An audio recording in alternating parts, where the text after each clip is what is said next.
हाँ, तो आज हम बात करते हैं केंद्रक के बारे में। केंद्रक क्या होता है, केंद्रक कहाँ मिलता है, कैसी इसकी संरचना होती है। लेकिन केंद्रक को जानने से पहले हमको ये जानना पड़ेगा कि केंद्रक कहाँ मिलता है। तो केंद्रक पाया जाता है कोशिका के अंदर। और कोशिका क्या होती है? तो कोशिका किसी भी जीव की, चाहे वो पौधे हों चाहे जंतु हों, किसी भी जीव की संरचनात्मक एवं क्रियात्मक इकाई होती है। हम सभी लोग जानते हैं कि ये कोशिका होती है, जो उसकी संरचना भी करती है और सारे उसके अंदर जो फंक्शन होते हैं इसी कोशिका के द्वारा ही परफॉर्म किए जाते हैं, कंप्लीट किए जाते हैं। लेकिन एक कोशिका की खोज किसके द्वारा हुआ पहली बार? तो पहली बार कोशिका की खोज रॉबर्ट हुक ने किया था। रॉबर्ट हुक ने क्या किया था? एक कार्क लिया था और उस कार्क का सेक्शन किया, और कार्क का सेक्शन करने के बाद उसको माइक्रोस्कोप से देखा तो उसमें बहुत सारे रिक्त स्थान, खाली डब्बे दिखाई दिए। उसी रिक्त स्थान या खाली डब्बे का नाम सेल रखा गया। सेल क्या है? एक लैटिन वर्ड है जिसका मतलब होता है खाली डब्बा या रिक्त स्थान होता है। उसके बाद जीवित कोशिका की खोज जो किया गया था वो लीवेनहॉक के द्वारा किया गया था, जीवित कोशिका की खोज। लेकिन मृत कोशिका की खोज रॉबर्ट हुक ने किया था, है ना। यानी रॉबर्ट हुक क्या किए थे? मृत कोशिका की खोज रॉबर्ट हुक के द्वारा किया गया था। यानी कोशिका की जो खोज किया गया था वो किसके द्वारा? रॉबर्ट हुक के द्वारा किया गया था। रॉबर्ट हुक ने किया था कोशिका की खोज। अब इस कोशिका के अंदर द्रव्य होता है जिसे हम क्या कहते हैं? कोशाद्रव्य कहते हैं, है ना, साइटोप्लाज्म।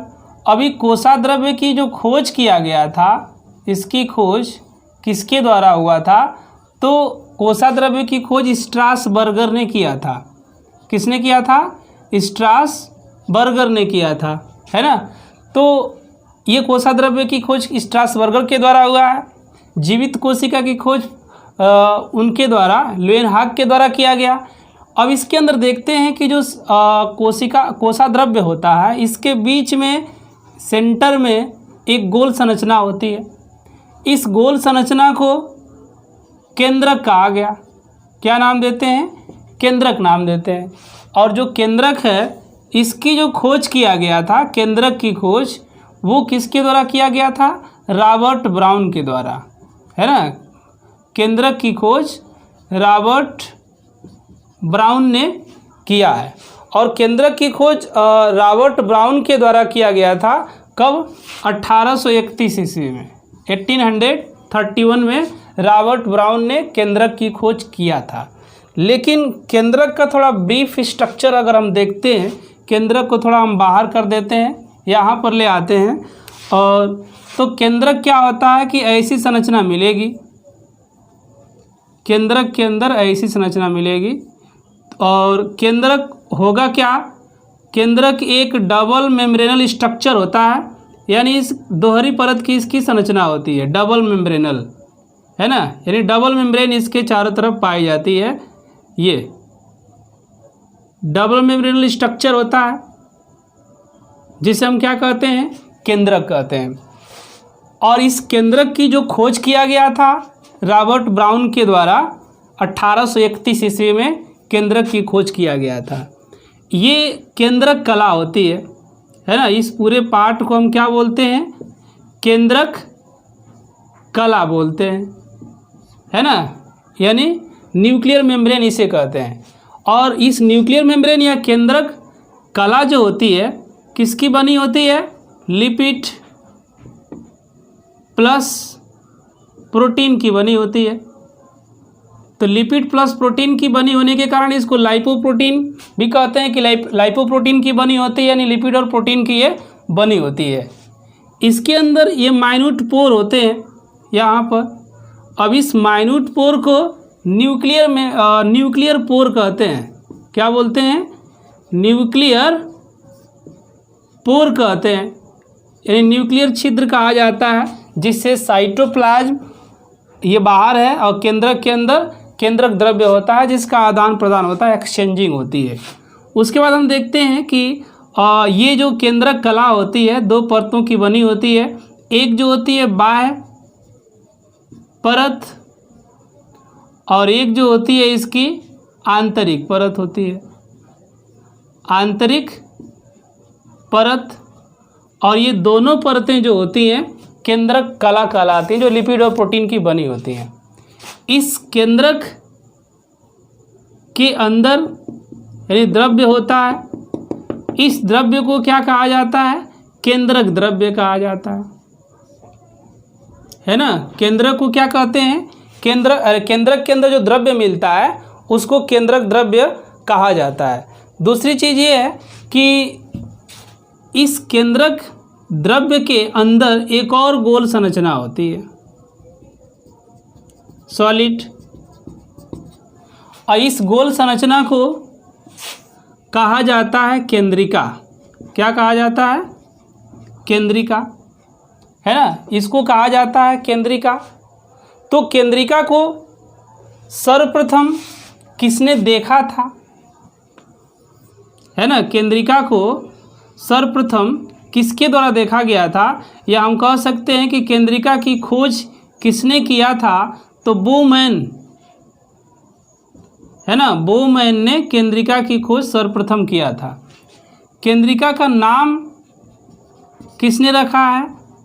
तो वो फोंटाना ने रखा है ना। केंद्रिका का नाम फोंटाना ने रखा था। इसकी खोज बोमैन ने किया है। जो केंद्रिका होती है, इस केंद्रिका के अंदर अगर देखा जाए तो 85% प्रोटीन होता है। इसके अंदर 85% प्रोटीन पाया जाता है। किसके अंदर? केंद्रिका के अंदर। दूसरी चीज़ 10% आरएनए होता है, 10% आरएनए होता है, 5% डीएनए पाया जाता है केंद्रिका के अंदर।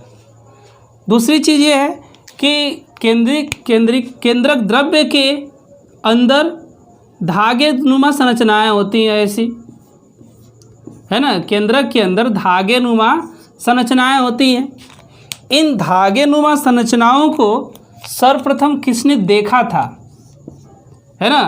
यानी जो धागे नुमा संरचनाएं होती हैं ये पहली बार किसके द्वारा देखा गया था? यानी पहली बार नगेली के द्वारा देखा गया, है ना। ये धागे नुमा जो संरचनाएं होती हैं, इस धागे नुमा संरचनाओं को पहली बार नगेली ने देखा था। नगेली के द्वारा इसको देखा गया था। उसके बाद इसे कहा गया क्रोमेटिन धागे। क्या कहा गया? क्रोमेटिन थ्रेड बोला गया या क्रोमेटिन धागे बोला गया। इस क्रोमेटिन धागे को पहली बार किसके द्वारा देखा गया था? नगेली के द्वारा देखा गया था। उसके बाद फ्लेमिंग ने इसे क्रोमेटिन धागे बोला था। क्या बोला था? कि ये क्रोमेटिन धागे हैं और ये दो प्रकार के होते हैं क्रोमेटिन धागे। एक जो होता है हल्के रंग का होता है और एक जो होता है इसमें गहरे रंग का होता है। तो जो हल्के रंग का था उसे बोला गया यूक्रोमेटिन, यूक्रोमेटिन, और जो थोड़ा गाढ़े रंग का था उसको बोला गया हेट्रोक्रोमेटिन, हेट्रोक्रोमेटिन,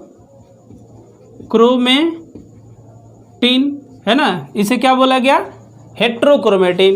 यानी क्रोमेटिन धागे दो टाइप के मिले, यूक्रोमेटिन और हेट्रोक्रोमेटिन। किसने बताया था कि ये दो टाइप का होता है? और फ्लेमिंग ने, है ना। फ्लेमिंग ने बताया था कि जो हेट्रो यानी क्रोमेटिन थ्रेड होते हैं वो दो टाइप के होते हैं। फ्लेमिंग ने बताया इस चीज़ को, है ना, कि दो टाइप के होते हैं। उसके बाद जो यूक्रोमेटिन होता है ये एक्टिव होता है, सक्रिय होता है ना। यानी जिसे हम कह सकते हैं सक्रिय होता है। तो जो यूक्रोमेटिन होता है सक्रिय होता है, और सक्रिय होने के कारण ये क्या करता है कि जो भी आनुवांशिक लक्षण होते हैं उसको एक पीढ़ी से दूसरी पीढ़ी में ले जाने का कार्य करता है, यानी जीन को ट्रांसफ़र करने का कार्य करता है। कौन? यूक्रोमेटिन। तो आखिर जो यूक्रोमेटिन है ये सक्रिय होता है। इसको सर्वप्रथम किसने बताया था कि यूक्रोमेटिन सक्रिय है? तो फ्रेडरिक मिक्सचर, कौन है? फ्रेडरिक मिक्सचर, है ना। फ्रेडरिक मिक्सचर ने बताया कि ये जो यूक्रोमेटिन है एक्टिव है। इसका मतलब कि ये यूक्रोमेटिन ही गुणसूत्र है, और गुणसूत्र की खोज जो किया गया था वो किसके द्वारा किया गया था? फ्रेडरिक मिक्सचर के द्वारा गुणसूत्र की खोज किया गया था। बाद में गुणसूत्र जो नाम दिया गया था, है ना, गुणसूत्र का जो नाम दिया गया, गुणसूत्र नाम, वो वाल्डेयर के द्वारा दिया गया था, है ना। गुणसूत्र नाम किसके द्वारा दिया गया था? वाल्डेयर। वाल्डेयर ने बताया कि जो यूक्रोमेटिन है वही क्या है? गुणसूत्र है। बाद में गुणसूत्र को ये बताया गया कि जो गुणसूत्र होता है, गुणसूत्र वो डबल मेम्ब्रेन का, वाटसन और क्रिक ने बताया था कि जो गुणसूत्र होता है वो डबल हेलिक्स होता है, डबल हेलिक्स के रूप में पाया जाता है। यानी डबल हेलिक्स मॉडल गुणसूत्र का किसके द्वारा दिया गया था? वाटसन और क्रिक के द्वारा दिया गया था। वाटसन व क्रिक के द्वारा दिया गया था, जिसके लिए इन लोगों को नोबेल पुरस्कार भी दिया गया था। उसके बाद जो वाटसन और क्रिक ने डबल हेलिक्स मॉडल दिया था और डीएनए का, वो कौन सा डीएनए था? बी डीएनए था। कौन सा डीएनए था? B DNA. और बाकी डीएनए कई टाइप के होते हैं, A DNA, B DNA, C DNA, D DNA. क्योंकि जो ए डीएनए होते हैं उसमें 11 हाइड्रोजन बॉन्डिंग की एक सीरीज होती है, जो बी डीएनए होता है उसमें 10 हाइड्रोजन बॉन्डिंग की एक सीरीज होती है। उसी तरह सी में 8 और फिर 12 ऐसे होते हैं हाइड्रोजन बॉन्डिंग की series. Double helix model Watson और क्रिक के द्वारा दिया गया था और डीएनए का, उसमें 10 सीरीज थी हाइड्रोजन बॉन्ड की, है ना। तो इस तरीके से ये क्या है? केंद्रक है, जिसके बारे में हमने जाना कि केंद्रक कहाँ मिलता है? कोशिका के सेंट्रल पार्ट में मिलता है। और इस केंद्रक के अंदर क्या क्या चीज़ें हैं और किसने इसकी डिस्कवरी किया, किसने बताया कि कौन सा सब्सटेंस कहाँ कहाँ है, ये सारी चीज़ें हम लोगों ने जाना। अगर ये वीडियो आपको अच्छा लगे तो आप शेयर कीजिएगा, सब्सक्राइब कीजिएगा और कमेंट में लिखिए अच्छा है, तो मैं और अधिक अच्छे तरीके से ये वीडियो आप तक पहुँचाऊँ। धन्यवाद।